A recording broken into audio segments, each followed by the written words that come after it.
हमारा जो चार्जर है दोस्तों वो प्राण है। जब तक प्राण है तब तक आप पद की बात कर लो, प्रतिष्ठा की बात कर लो, शरीर की बात कर लो, खूबसूरती की बात कर लो, चिंतन की बात कर लो।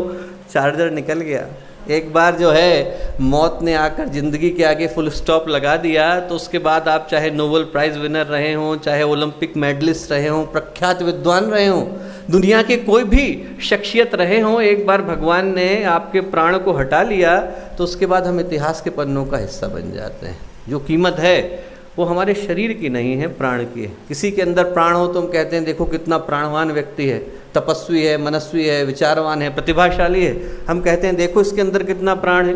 छोटा सा बच्चा अभी प्राणों को भगवान के पास से लेकर के आता है तो प्राण के जखीरे के कारण उसकी ऊर्जा को थामना मुश्किल हो जाता है। 3 साल का बच्चा है, आप जमीन पर रख दो तो एकदम हवाई जहाज की तरह से भागता है, कमरे के अंदर इधर उधर चढ़ जाएगा, सोफे पे चढ़ गया, कुर्सी पे चढ़ गया, रोकना मुश्किल हो जाता है। और वहीं धीरे धीरे जब प्राण चुकने लगता है, शरीर धीरे धीरे मृत्यु के करीब जाने लगता है, तो एक एक कदम उठाना भारी पड़ जाता है। 11-12 साल की उम्र में जिस बिल्डिंग को हम लोग पलक झपकते नाप लिया करते थे, उसकी एक एक सीढ़ी एवरेस्ट पर चढ़ने के समान लगती है। प्राण हमारे शरीर की असली संपत्ति है, असली समृद्धि, असली संपदा है।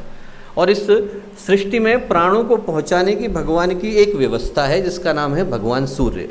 भगवान सूर्य जो है यदि प्रकाश, ऊर्जा, ऊष्मा लेकर के नहीं आए, फोटोसिंथेसिस नहीं होगी, अन्न नहीं उपजेगा, नदियाँ जो हैं बहेंगी नहीं, बादल बनेंगे नहीं, बरसात होगी नहीं।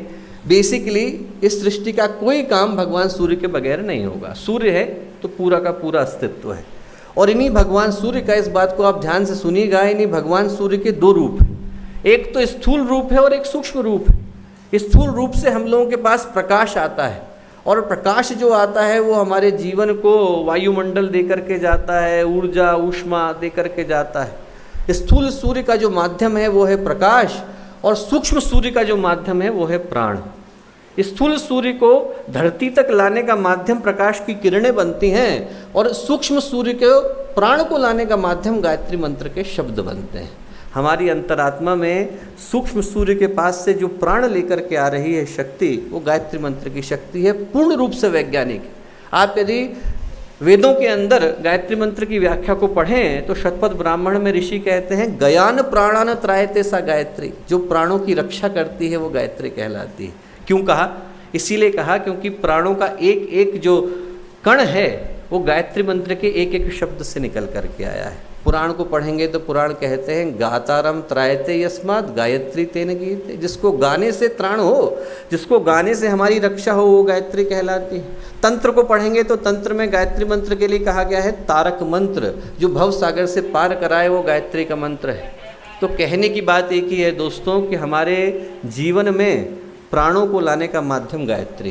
प्राण एक ही है, स्थूल शरीर में, सूक्ष्म शरीर में, कारण शरीर में, कहीं पर तेज, कहीं पर ओज, कहीं पर वर्चस्व बन जाता है। जैसे पानी एक ही है, बह रहा है तो पानी है, जम जाएगा तो बर्फ़ बन जाएगा, उड़ने लगेगा तो भाप बन जाएगा। वैसे ही अलग अलग तल पर, अलग अलग शरीर के स्तरों पर वही गायत्री मंत्र द्वारा प्रदत्त प्राण हमारे लिए तेज, ओज, वर्चस्व बन जाता है। शरीर का जो मूलाधार है, प्राण है, वो हमारे जीवन में निरंतर प्रवाहित हो, उसका प्रवाह अविरल बना रहे, उसको सदा पुष्टि, संरक्षण, त्राण मिलता रहे। हमारे YouTube चैनल शांति कुंज वीडियो गायत्री परिवार को सब्सक्राइब करें एवं बेल आइकन जरूर दबाएं ताकि गायत्री परिवार की विभिन्न गतिविधियों की जानकारी आपको मिलती रहे।